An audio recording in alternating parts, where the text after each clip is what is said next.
finding ways to amplify our student voices is one of the most important things. And the students don't need to hear from me about prevention. They need to hear from each other. And so when our students can stand up and say, this matters to me, that's what makes a difference. And so the minute I heard about it, I reached out to APC and said, we want to bring this to Fairfield. Substance use disorder touches all our lives, and often we feel hopeless or frustrated in our pursuit to understand how and why it happens. Welcome to APC Recovery Cafe, where we discuss the topics and trends around substance use, provide education and resources, offer recovery support, and also discuss prevention tactics, all through the stories of the people who have been there. We invite you to grab your favorite coffee or tea and join us for a variety of guests that will bring understanding, information, connection, and hope. Together, we can break the stigma and pave a brighter future for each other.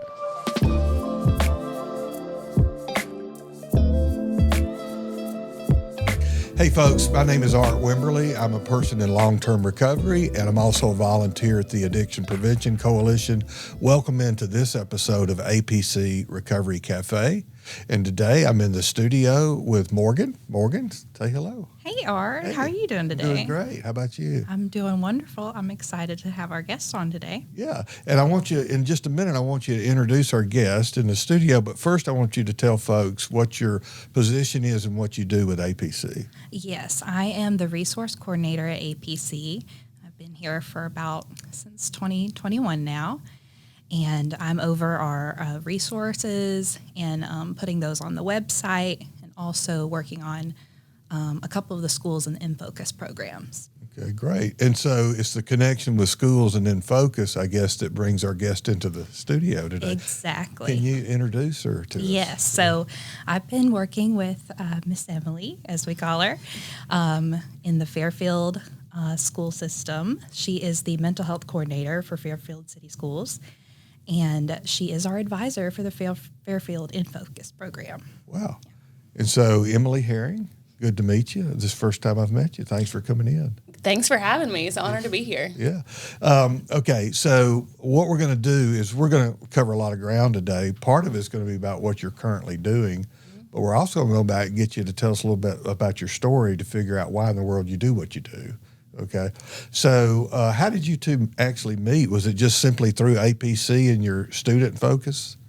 Yes, I think we met when we first came to do the first meeting in, I think it was September of 2022, 23?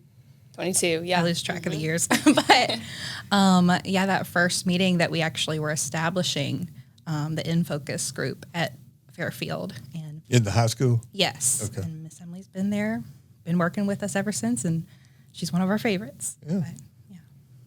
So when y'all do an INFOCUS group in a school, can you tell folks a little bit about what that's like, but also why we do those types of things? So our INFOCUS groups are student-led, adult-guided. So we have some programming that we think of the year before the school year starts. And then once that starts, we work with our youth advisory council members. So each school has an elected leader, and they come to our office and talk about what they're going to do and implement in their school that month. And then they work with their group and their advisors to get that into motion.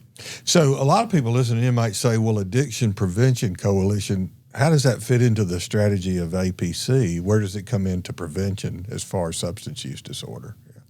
Yeah, so they say getting kids involved is very important, and even the younger you can get them involved in activities like this, the more important it is. And also, I think it's really important for students to hear their peers spreading these messages. Yeah. They're more likely to listen when they think that that's part of the norm, Yeah. is to have these safe behaviors. Yeah, makes total sense. So, Emily, I see that you have a drink sitting over there. Can you describe, is this like your favorite morning thing that you've got? I do love a chai latte. Is that what it is? Yes. Okay, now explain Yes. what that is. What is a chai? Honestly, I don't know. I'm not a big coffee drinker, Yeah. but I love a chai latte. Okay, so that's kind of your standard morning thing if you can get to it. Yes, right, definitely. Okay, good. All right. So when you guys met as part of the Fairfield group, Emily, how did you actually, was it your role in the system that got you involved, or was there something personally about it that you were attracted to, or both? Yeah, great question. So I heard about the INFOCUS groups that were happening at some other schools. And as soon as I heard that, I thought, we have got to make this happen in Fairfield. I think finding ways to amplify our student voices is one of the most important things. And the students don't need to hear from me about prevention. They need to hear from each other. And so when our students can stand up and say, this matters to me, that's what makes a difference. And so the minute I heard about it, I reached out to APC and said, we want to bring this to Fairfield. Wow, cool. Yeah, because I can imagine, I'm just guessing, never having taught or been in a school system, that it would probably be a lot easier just to kind of do the status quo, because this probably takes a lot of work on y'all's part to be able to give the students a voice like that, I would think. Definitely. I think the great thing about APC is that they really provide the support to make it possible for me as a mental health coordinator. They have, like, through the way that they build up their program, they really have kind of made it possible to launch that and to launch it successfully. Yeah, so it doesn't add a whole lot to what you have to do. But Right. but still, you must have been drawn to it. As you said, you heard about it and went out and kind of asked them to come in. So maybe we go back, tell us a little bit about your story, where'd you grow up, and then maybe we can weave that together and show where the connection came in. Yeah, absolutely. So I'm originally from Austin, Texas. So I'm quite far from home. Yeah. Don't have any family in Alabama or anything. But I think one thing I was thinking about as a child, things being fair mattered a lot to me. Yeah. Things being just and right and fair. So as a kid, I obviously was told life isn't fair quite a few times. But I think that's something that's always mattered to me. I've just had a strong sense of justice. Okay. And so I think when I think about, like, what drew me to social work, I think that the more that I kind of saw problems and difficulties and barriers and injustices, unfairness. I think really that kind of helped draw me to social work, because it was something that I wanted to empower people and advocate and help fix systems that are broken, really. Yeah. So did you grow up in Austin and then go away to school, or did you move I did. around? I grew up in Austin and then went to Auburn. Oh, I think we're going to have to end the interview. Man, this was going so well. Sorry to disappoint. That's okay. All right. It's all right. I know a good attorney probably get your money back. So, okay. So when you went to college and when you went to Auburn, was it with the intent that you were going to get into mental health or social work? Yes, I think when I registered for college, I already had picked out social work. I didn't know if I would stay in it, but then when I started taking classes, I loved it and felt like I was exactly where I was supposed to be. Okay. Yeah. So coming out of Auburn, what type of employment were you seeking then? Yeah, so I worked in therapeutic foster care for a year. So working with foster kids with severe behavior and emotional needs. Did that. Loved getting to be in that role. It was a challenging role for sure. Yeah. And then I actually transitioned over into mentoring after that. So I worked with a mentoring organization here locally that worked in some of the school districts. Okay. Did that for several years. Went back and got my master's during that process. So I have a master's in social work now, and worked in kind of like criminal defense work during that. Worked in the jail. Okay. And then transitioned to Fairfield about 4 years ago. Okay, so there was that for just coming out of school, and you're still pretty young. That was a lot of pretty significant experience with disadvantaged groups or under-resourced groups. It sounds like. Wow, yeah. So Morgan, when y'all met and she invited APC in, since then, what have you seen as some of the strengths that Emily brings to what she does? Absolutely. Yeah. I get to brag about Emily all the time to my coworkers. I think Emily is really great at listening to the students and making sure they also feel heard within their school. And I also think she's really great at leading groups, too, in a way that makes them feel empowered to lead other students. So I think that's really a strength of hers. And really, she's able to pull some stuff out of the hat sometimes, too. I'm pretty impressed. Yeah. Such as? Sometimes things go a little off the rails, No. you know, especially working in schools. You never really know what's going to happen day to day, but she's always really great at coming up with different ways to still have the students be involved, even though our plans might have went a little awry. Yeah. So as part of an in-focus group in a school system, the way I understand it, because you said it's peer-led, it's still got a guidance from teachers or adults or sponsors or however you do it. But it seems to me one of the biggest strengths of it is that you're trying to locate students within that system that can come in and then learn, but then also speak back. Does that make sense? Yes, and I actually think I would love to hear from Emily about how she does that, because I think the way she does that is a little different maybe than some of the other ways people source those kids. Yeah, I'd love to hear. What's your strategy for trying to find the students? Well, I think typically we think of who do we want to be the leaders of the school. We want the kids that don't get in trouble. We want the good kids to be leaders of the school. My strategy is a little bit different. I choose kind of someone that represents different groups in the school. So I know that there's going to be, we need the leaders that are in athletics. I know that we need to pull some of them. I know that we need to pull some of the students that are in band. I know that we need to pull some of the students who are often forgotten. Maybe don't have anything that they're a part of. Mm-hmm. I know that we need to pull some of the students that do get in trouble. And I think people look at me like I'm crazy when I do that sometimes. Yeah. But I think that if we can put those students all together, they all grow from listening to each other, from experiencing what each other is experiencing. I mean, I think it builds huge empathy in the students. Yeah. So that's really, it's a different strategy. And sometimes it like Morgan said, it can go a little off the rails. Yeah.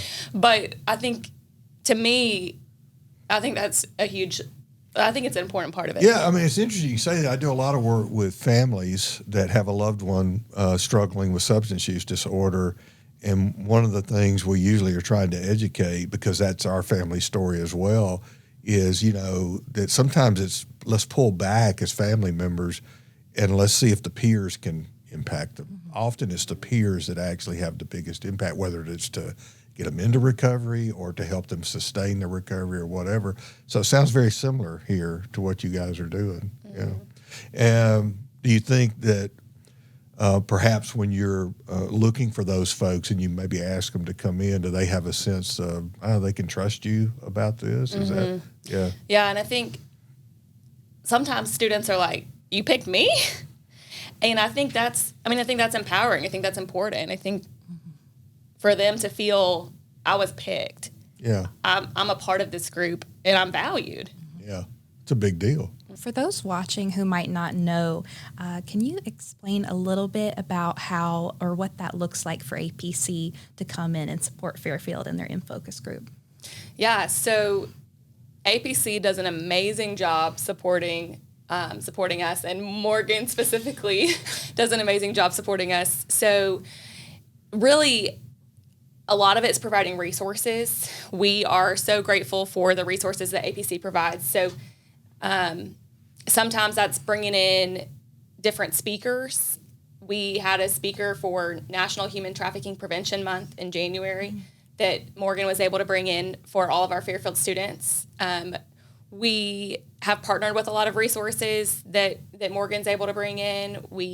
A lot of times our kids have questions about different things that arise, different things that they're facing. And so Morgan's able to bring in kind of information and resources and data and all of those things about topics that we may not have as much knowledge about. And so, and then a lot of the activities that APC does, Fairfield students are included in. For example, there's a youth advisory committee. And so the leaders of our InFocus group are able to go to kind of a citywide youth advisory council. And so they get a lot more resources there and really are able to come back to our InFocus group and lead it confidently because of the resources and the training that they have through the youth advisory committee.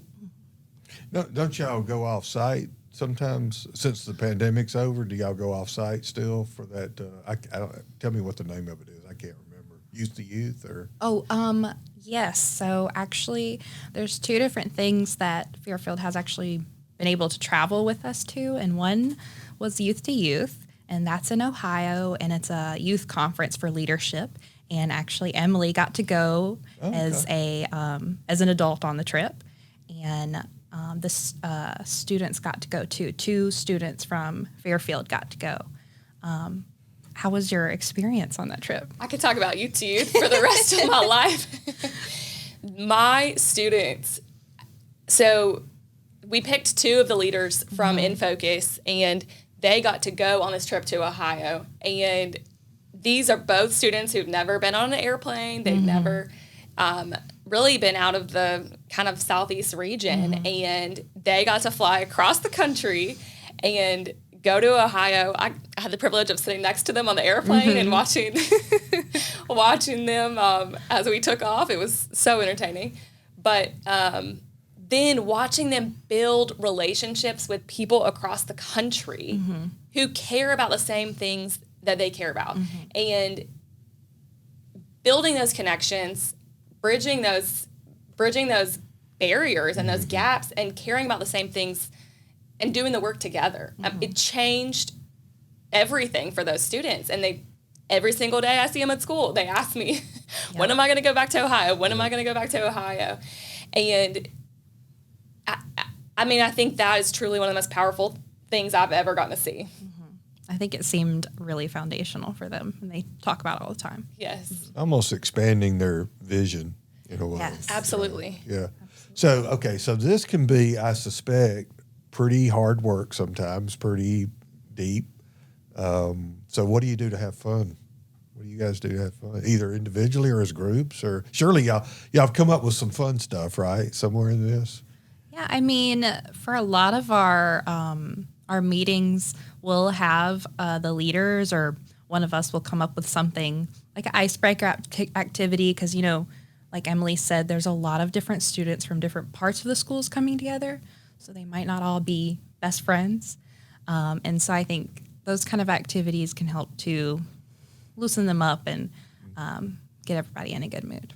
Yeah. And a lot of times we ask them, what do you want to do? Yeah. And so one time they said, we want to make bags for people who are experiencing homelessness. Yeah. And so they made hygiene kits. And that's another way the APC really, they brought the resources in. Yeah. And the kids got to make hygiene kits and feel so empowered to help other people in their own community. Yeah. At that age, that's got to be very impactful. Absolutely. Yeah. And then they wanted to create a video where they got to tell their peers, this is what I would share with you if I wanted to give you a message. So they said things like, you matter, you're important. They said things like, believe in yourself, I believe in you. And it was just short little one-liners that they got to say, this is what I want to share with my peers. And so we created this video and got to release it across the school and let their peers hear those things. Yeah. And we've gotten to do several mental health assemblies. We started, I know we were talking about with the middle school. So we thought it was important for our high schoolers to get a chance to go to the middle school and say, mental health matters, and here's why it matters to me. And so they led an assembly. They did it 3 times. They did it for 6th grade, 7th grade, and 8th grade. Wow. And I think that was foundational for them because it gave them the confidence to then come back to their own peers. And they got up in front of the entire high school then and did another assembly in front of their own peers and said, this is why mental health matters to me. This is how I care for my mental health in front of every 9th, 10th, 11th, 12th grader. Yeah. Wow. And then I think even having that connection to the middle school and with it being so close, like the students are also thinking about when talking about what they want to do for the school year, they're thinking about how can they involve the middle school students and start that early. So I think it's almost like a natural prevention method. It's really cool. Yeah. Yeah. Peer-led. Yeah. I can imagine you guys maybe even thinking that one day some of those students are going to come back into that system in some way and be the leaders too, doing what you guys do. Yeah. Absolutely. Yeah. Also, APC provided support for us to go to the Focus rally. Yes. And so we got to take, I think we had 27 It was a lot of students. It was a whole bus full. students, yes. Yeah. We took a whole bus full of students to be at a camp with students from all over the Alabama, I guess really all over Alabama. Yes, all over the state.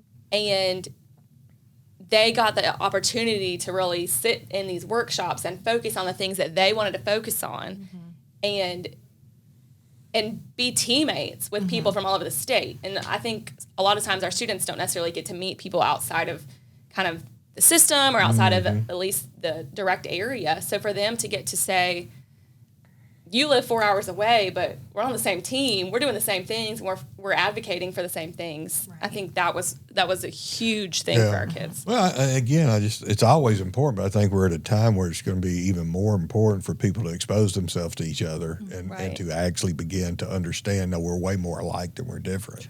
Yeah.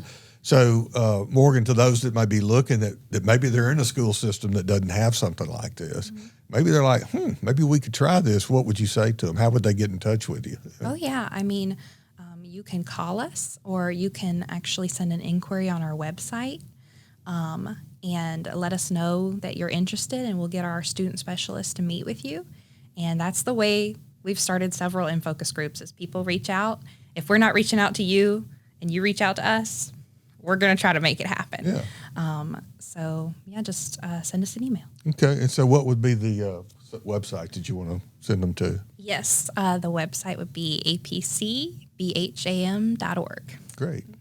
So can y'all talk a little bit about what are some of the issues that typically are talked about in an INFOCUS group like this?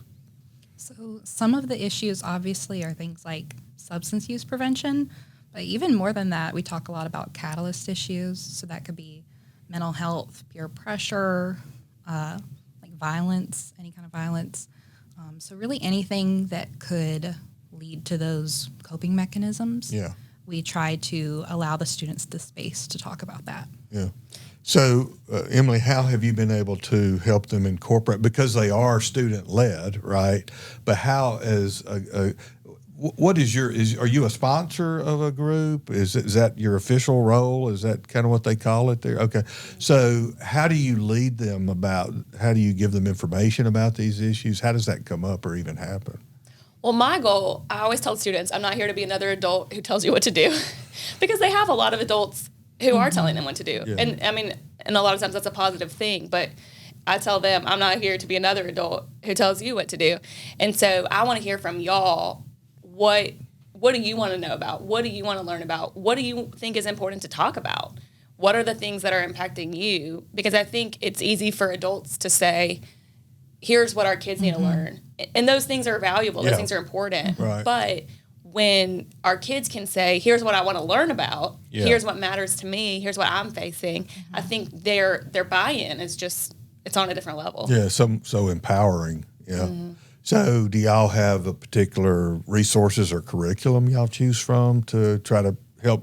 If they say this is a topic, do y'all find things that can inform them on that, or do they go looking for it? Or We kind of do a little bit of both. Yeah. If they say, oh, we really want to talk about this, we might source a speaker or somebody more knowledgeable in that specific field and get them to come out and talk to them. Or also, some of our groups also do like the research on their own and then present it to their groups. So it can really work in a lot of different ways. yeah. And APC does an amazing job providing support in that way specifically.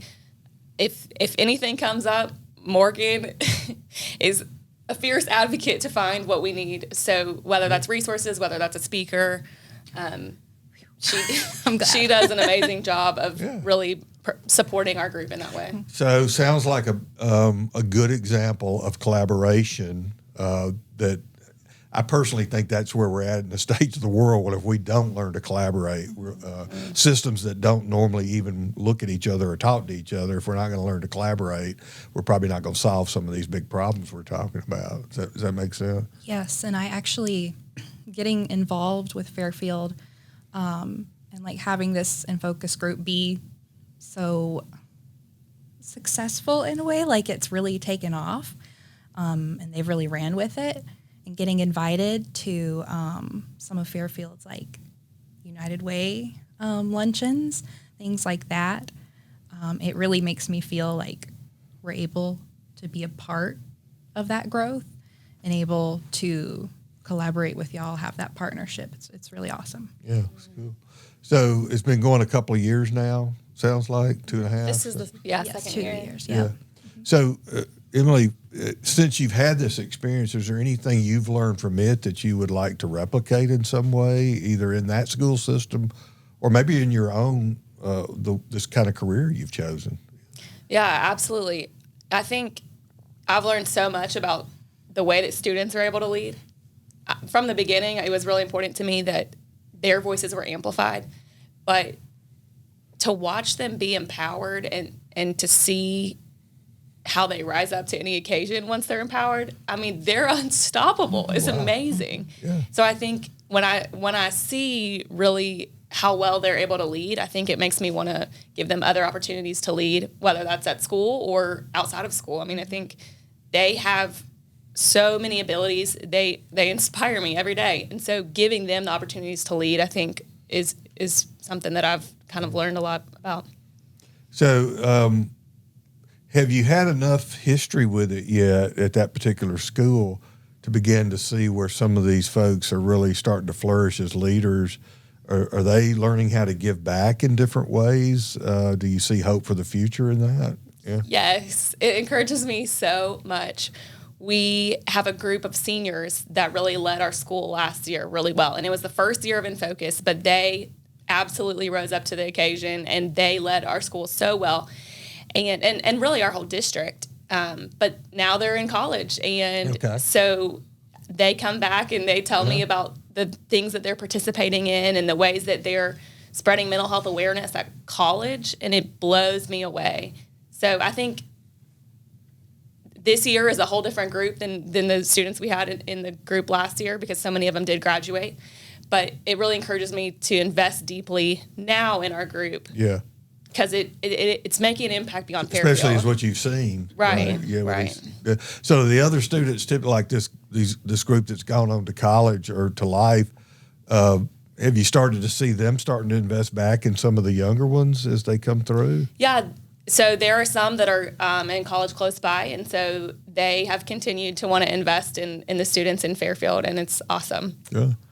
Well, if you had unlimited resources, money and time, based on your life so far, your training, your degrees, your professional certifications, and the real life work you've done in it, what's a vision that is kind of starting to emerge for you?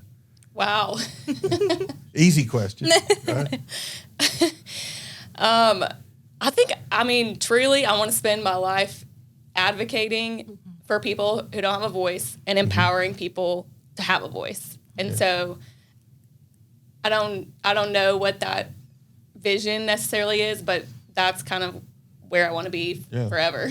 Do you see yourself mostly kind of in the high school level, or could you see it? Well, and actually as a mental health coordinator, my role is district-wide. So I work kind of in the K-12 space for the whole school district. So what does that look like below high school right now? Have y'all been able to make any inroads there as far as groups or leadership? Or Yeah, we don't have an INFOCUS group, but I work closely with the students below high school too. So a lot of kind of with INFOCUS in mind, I'm thinking, who would be a great fit for this? Who can we pull into this when they get to high school? Is that, I know in the past, hadn't APC tried to do it in middle school? Is that something y'all were thinking about trying to re-implement? So yes, I believe, yes. Like you said, in the past, we have tried that. And then when the pandemic hit, we really had a lot of our INFOCUS abilities kind of go dormant for a while. Yeah. But then now, as we're starting to build up our high school programs, we've actually had some middle schools reach out to us to start some pilot programs. Yeah. So we're working on that, hopefully, maybe in the next upcoming year or two. Yeah. I assume Emily's going to be a big part of trying to help implement something like that. She's so great. Yeah. It's interesting the way y'all describe it, because from an athletics standpoint, what you hear a lot now, for better or for worse, is these successful, like, let's just pick high school football programs. They've built these coaches and mentors below them in middle school, and they're all teaching the same systems and the same types of things. And so by the time they get to high school, they're speaking the same language. It sounds like maybe y'all were trying to do that. Right. Really, the research says start in middle school. Okay. Like that's when you can really reach kids the best, and kind of prevent some stuff that may happen before they get to high school. Yeah. But since our reach is pretty broad in Birmingham, since we're across, I think, 10 Birmingham schools now, it's a lot harder to start in the middle school. Sometimes we have those resources in the high schools. Yeah. So we're kind of working backwards in a sense to get to where. Yeah. To drive it down to a lower age. Exactly. Yeah. So I can imagine that what y'all are doing, I'm going to just assume that even though you may see particular spurts of growth in somebody at any given moment, I'm thinking this is more long-term type of work. Is that would y'all agree? And so I would think that could be really off-putting to some types of people with different personalities that do that work, because you're really building into something that's, even though you see certain things at any given moment, it's more like this is going to have to seed and flourish over a long period of time. Does that make sense at all? Yeah. Yeah. Just to speak a little on that, I am definitely a type where I'm a worrier. I'm like going in here, working with the students. Before I started, I was like, oh my gosh, what if I mess everything up? Like, these are real people's lives, like real children's lives. And Fairfield was my first INFOCUS group that I got to be the APC staff member for. And I think that group is actually what like grew my love for it and realized that these kids are so powerful. Yeah. Yeah. So based on what you've learned so far, I mean, because you're coming at it from an official role within the school system and trained, right? And then you've had this personal experience with the kids. Would you like to see something similar to this exported to as many schools as possible? Absolutely. I think it is so powerful. It's powerful for the kids that are in it, but it's also powerful for the kids around the kids who are in it. What's been the buy-in from parents? I don't mean specific parents, but I mean, is that something that it's taken a while to get more buy-in from them? Or do they just generally like it from the beginning, or do they understand it, or do you know? I actually don't know. I don't know. I don't know what you've seen, Emma. Yeah. I would say every school is working on parental engagement. And so I think this is a way to help engage parents, because they see, for example, our students were featured on WBRC last year. And so, you know, the parents get to see, wow, my kid's a part of this. And I think they get excited. Mental health can be a hot button issue for parents for sure. Yeah. And so, and certainly prevention as well. So I think it can be hard to understand at the beginning, but when they see the opportunities that their kids have, I think it does make a difference. Have you noticed then occasionally maybe a parent that does get the vision a little bit, maybe wanting to help in it? Do y'all have a process where parents can kind of come in and be a part of it, or is that not part of the dynamic yet? We don't currently have that, but that's definitely something that we would love to explore for sure. Yes, I think especially as groups get established in schools and then reaching out to build that like that parental coalition, I think is really important. Changing the culture a little bit. So as we get ready to close here, I think the last thing I would say, we usually try to give our guests just the last word, just to talk to folks and just say, hey, maybe something specifically about those middle schoolers or high schools or those parents that might be watching this. What would you say to encourage them, to bring them into maybe to help? I would just say, always remember that your voice is important, that what you say matters, that you matter. I would say that for those who have an opportunity to advocate for someone else, always be there to stand up for somebody, because everyone deserves an advocate. You can't be beyond deserving an advocate. Everyone deserves an advocate. And so if you can be the advocate for someone, be it, but also remember that your voice matters and that your voice is important. Yeah. Great. Well, we want to thank you because you are an advocate for so many people in that school system, and coming alongside APC and what Morgan and them are trying to do. We wouldn't be able to do anything without folks like you that are anchored in those schools and that are willing to go above and beyond just their job description to do it. Morgan, anything you want to add? Absolutely. I think the ability not just to have the students on board, but then to also have someone in the school who can really advocate for the students, but also the group itself, and kind of get it known in the school, I think really helps. And Emily has been exemplary at that. Yeah. Great. Well, Emily, thanks for coming up, and thanks for what you're doing. And if we can help you in any way going forward, please let us know. Thank you. I'm so grateful for the support of APC always. I mean, the work that APC does in our schools, the work that APC does out of our schools is impacting our community in such big ways. And I just am so grateful for the support. Well, thank you. Thanks so much. Appreciate you letting us come into what you do and partnering. Folks, hope you enjoyed this episode of the APC Recovery Cafe. We hope you'll join us next time.